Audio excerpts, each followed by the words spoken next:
so this is our Posture Institute of Paris. Fine. Now see here, इसके बाद microbiology में जो important role था वो हमारे लिस्टर साहब का था, तो जोसेफ लिस्टर. ओके, इनका क्या इंपॉर्टेंस था? एक line, father of antiseptic surgery. Okay, तो जब हम सर्जरी करते हैं, हमारे स्कैल्पल, सीजर और जितने भी इंस्ट्रूमेंट हैं वो इन्फेक्टेड हो जाते हैं, उसे फिर से अगली सर्जरी के लिए यूज करने के लिए आपको उसे एंटीसेप्टिक प्रिकॉशन में लाना पड़ता है, so that it can be again disinfectant और आप इसे फिर से यूज कर सकें. अदरवाइज एक पेशेंट में जो बीमारी वो दूसरे पेशेंट में चली जाएगी. तो जोसेफ लिस्टर ने इन सारे प्रोसेस को स्टार्ट किया. सी हियर, यस, उन्होंने क्या यूज किया? कार्बोलिक एसिड सर्जरी के टाइम में यूज किया स्टरलाइज करने के लिए. कार्बोलिक एसिड मतलब कुछ और नहीं, हमारा फिनॉल है. Okay, so this is used by the Joseph Lister, father of antiseptic surgery. You can remember Joseph S. Yes, antiseptic septic surgery. You can remember. Then our Robert Koch. Okay, तो Robert Koch का नाम आया. Robert Koch भी अपने आप में बहुत ही great person थे. आपको पता होगा, कोच हाइपोथेसिस, कोच पोस्टुलेट, कई सारी चीजें उन्होंने बताई. तो just see here, Robert Koch, इन्होंने फील्ड ऑफ माइक्रोबायोलॉजी में बहुत सारा कंट्रीब्यूशन दिया. जर्मन प्रैक्टिशनर थे. उन्होंने क्या क्या चीजें सर्च की? सॉलिड मीडिया, यहां पर देखिए, लिक्विड मीडिया किन्होंने पोस्टुलेट किया? यस, हमारे लुई पॉस्चर ने. याद रखेंगे, Louis Pasteur, L for liquid, you can say culture media. लेकिन रॉबर्ट कोच वो पर्सन थे जिन्होंने सॉलिड कल्चर मीडिया को माइक्रोबायोलॉजी में स्टार्ट किया.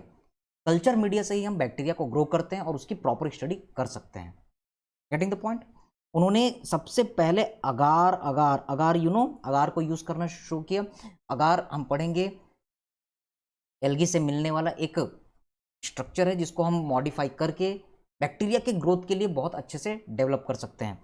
Yes, he also introduced the method for isolation of the bacteria. तो किसी ग्रुप में से किस तरीके से बैक्टीरिया के बहुत सारे कॉलोनीज बने हुए, अलग अलग बैक्टीरिया के मिक्सचर है, कैसे एक पर्टिकुलर बैक्टीरिया को वहां से हम निकाल सकते हैं और प्योर कल्चर बना सकते हैं, ये भी रॉबर्ट कोच ने सबसे पहले यूज किया. हैंगिंग ड्रॉप मेथड, तो ये मोटिलिटी का एक टेस्ट होता है, hanging drop method, we will सी.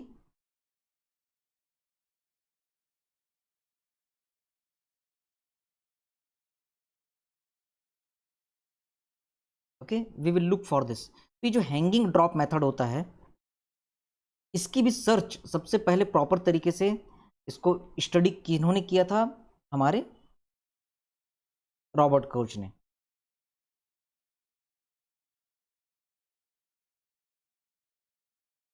तो we will look this hanging drop method in our upcoming part. ये हमें लर्न करना है. यू कैन सी, हम इसमें क्या कर रहे हैं? पेट्रोलियम जेली आपने ले लिया, कवर स्लिप लगाया. ओके, कॉर्नर पे उसे चिपका दिया पेट्रोलियम जेली के through. Now see here, place loop full of the microbial suspension into the centre of the cover slip. अब कवर स्लिप के बीच में आपने बैक्टीरिया का सस्पेंशन लिक्विड उसे रख दिया. Now see here, cavity slide, आपने कैविटी स्लाइड ली. Turn the concave depression glass slide upside down over the cover slip. अब कवर स्लिप के ऊपर आपने कॉन्केव डिप्रेशन वाले पार्ट को रख दिया. सी हियर, आपने कवर स्लिप रखा और इसे उसके ऊपर रखा. ओके, तो this is our cover slip. Cover slip को कॉन्केव स्लिप के ऊपर कर दिया. नाउ सी हियर, अब आपने इसे उल्टा कर दिया. अब इसको आप स्टडी करेंगे. This is our hanging drop specimen. See here, आप पहले कवर स्लिप ले लो, में 4 कोने पर आप चिपकाने वाला एजेंट पेट्रोलियम जेली लगा लो, बीच में फिर बैक्टीरिया का वाटर सस्पेंशन रख दो. ओके, अब इसको आप उल्टा कर दोगे, तो ये बूंद जो है नीचे की तरफ हैंग होगी. इसे सपोर्ट करने के लिए आप एक कैविटी स्लाइड यूज करो. Cavity slide, getting the point? Okay, तो आपने कवर स्लिप तैयार किया, यहां पर आपका माइक्रोबियल ऑर्गेनिज्म है, आपने कैविटी स्लिप को रख दिया, अब उल्टा कर दो तो वो जो सस्पेंशन था वो लटकने लगेगा। अब उसकी आपको स्टडी करनी है और मूवमेंट को ऑब्जर्व करना है। So this is our hanging drop method. Just one slide for all of you for this our hanging drop method. Don't worry, we will see this hanging drop method in our upcoming time.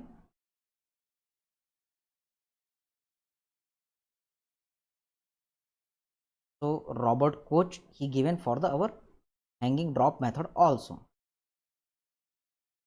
और क्या क्या चीजें आप जान सकते हैं? उन्होंने कई सारे बैक्टीरिया जैसे कि एंथ्रेक्स बैसिलाई, ट्यूबरकल बैसिलाई बहुत इंपॉर्टेंट, और कॉलेरा बैसिलाई इनकी खोज की। Tubercle bacilli, coach bacteria that is our Mycobacterium tuberculosis, cholera bacilli yes हैजा फैलाने वाली बैसिलाई को भी इन्होंने सर्च किया। नाउ उन्होंने सबसे पहले स्टेनिंग टेक्निक को भी माइक्रोबायोलॉजी में लाया, एनिलिन डाई को सबसे पहले यूज किया। Now see here coach phenomena, तो ये आप पहले भी पढ़ा करते थे स्कूल टाइम में, कोच फिनोमिना।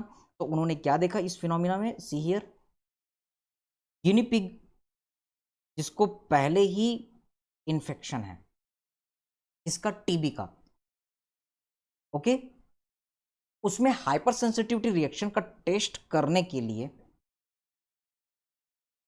ट्यूबरकुलर प्रोटीन का इंजेक्शन दिया, तो हाइपर सेंसिटिविटी रिएक्शन ऑब्जर्व हुई, that is a coach phenomena. Suppose again, suppose मुझे टीबी है, तो किसी दूसरे आदमी के ब्लड से, सीरम से, जिसको टीबी था वहां से प्रोटीन निकाल लिया गया, और उस प्रोटीन का अगर इंजेक्शन मेरे बॉडी में लगाया जाए तो मुझे हाइपर सेंसिटिविटी रिएक्शन होगी और कुछ चकत्ते, कुछ मास का फॉर्मेशन होगा, that is our coach phenomena. तो सबसे पहले इन्होंने इसकी स्टडी किस में की थी, गिनी पिग्स में, और भी इसे हम डिटेल में देखेंगे आने वाले टाइम में, but it is coach phenomena which is commonly seen in our Mycobacterium tuberculosis. Leprosy में भी हम देखेंगे हाइपर सेंसिटिविटी रिएक्शन यहां पर शो होती है। Now see here coach postulate, again this coach postulate, इन्होंने काफी सारा कंट्रीब्यूशन दिया। इन्होंने कुछ चीजें स्टडी की, कई सारी चीजें स्टडी की, और उसके बाद फिर कुछ प्रिंसिपल्स दिए। उन्होंने बताया कि कोई भी डिसीज जो है, एनी इन्फेक्शियस डिसीज, उसका पॉजिटिव ऑर्गेनिज्म आप तभी मानेंगे जब वो 4 क्राइटेरिया को फॉलो करता है। What are the our different 4 criteria? पहली चीज, अगर आप कह रहे हैं कि एक पर्टिकुलर बैक्टीरिया कोई खास डिसीज कर रहा है, तो वो बैक्टीरिया या माइक्रो ऑर्गेनिज्म हर बार उस बीमारी के पेशेंट से निकलना चाहिए, हर बार। ऐसा नहीं कि कभी ऐसा हुआ कि कोई पर्टिकुलर पेशेंट है, जैसे कि सपोज कोरोना का ही हम एग्जांपल लेते हैं, तो आप कब बोलोगे कि कोई पर्टिकुलर कोविड डिसीज है वो कोरोना वायरस के कारण हो रहा है? आप तभी कहोगे जब हर कोरोना के पेशेंट में वो कोविड वायरस आपको मिले, अदरवाइज आप नहीं कह सकते कि ये कोविड वायरस कोरोना डिसीज कर रहा है, पहली चीज। दूसरी चीज, it should be possible to isolate the organism in pure culture, यानी कि आपको कल्चर बनाने आना चाहिए।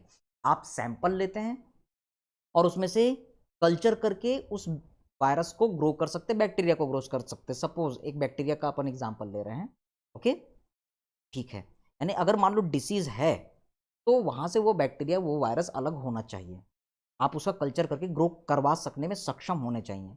Next, the same disease must result when the isolated microorganism is inoculated into the suitable laboratory animal। अगली चीज, आपने अगर उस बैक्टीरिया वायरस को निकाल दिया और किसी हेल्दी में अगर उसको डाला, तो उसमें वही डिसीज होनी चाहिए, कोई तीसरी डिसीज नहीं होनी चाहिए।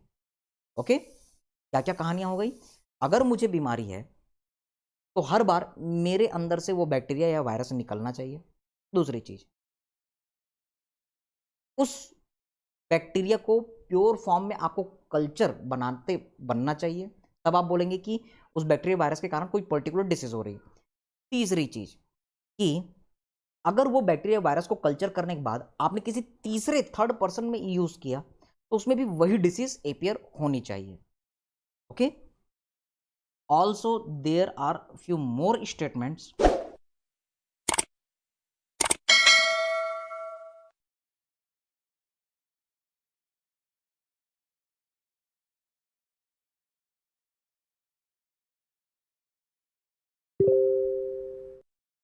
There are the few more statements.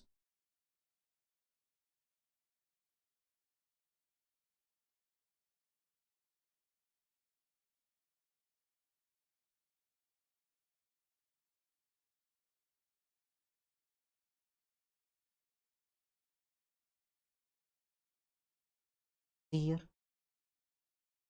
अगला स्टेटमेंट क्या है, री आइसोलेशन जो है वो पॉसिबल होना चाहिए। तीसरे आदमी में आपने डिसीज करवाया, वहां से भी आप री आइसोलेट करके उसी बैक्टीरिया को, उसी वायरस को गेन करें।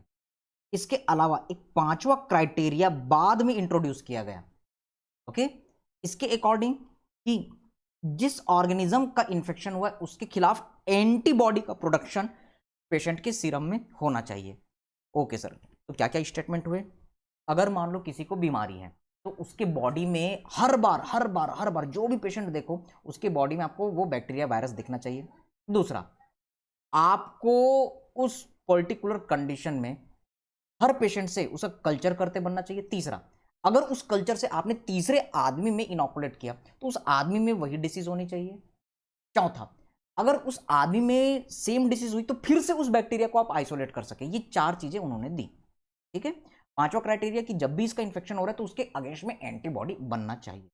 एक्सेप्शन टू कोच पोस्टुलेट, तो ये हमारे पुराने क्वेश्चंस हुआ करते थे। अभी बस इतना हमको याद रखना है, माइकोबैक्टीरियम लेप्री, ट्रिपोनिमा पैलिडम और निसेरिया गोनोरी ये एक्सेप्शन है। ये हर चारों रूल को फॉलो नहीं करते, ओके, ये सेटिस्फाई नहीं करते, they are not satisfying one or more of the criteria, okay, yes. जैसे कि यहाँ पर एग्जांपल दिया हुआ माइकोबैक्टीरियम लेप्री, ये ग्रो नहीं किया जा सकता इन विट्रो, लैबोरेटरी में आप इसको ग्रो नहीं कर सकते, किसी एनिमल में ही आप इनको ग्रो कर सकते हैं, ओके, किसी एक्सपेरिमेंटल एनिमल में ही इसको ग्रो कर सकते हैं। तो ये तो आपका एक्सेप्शन हो गया।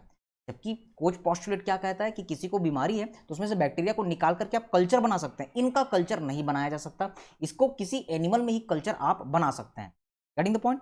निसेरिया गोनोरी, तो निसेरिया गोनोरी यस, कोई एनिमल मॉडल इसका नहीं है, आप इसे यस लैबोरेटरी में तो ग्रो कर सकते हैं लेकिन एनिमल में ग्रो नहीं कर सकते। So these are the our different points, okay. So I think this is sufficient for today's class.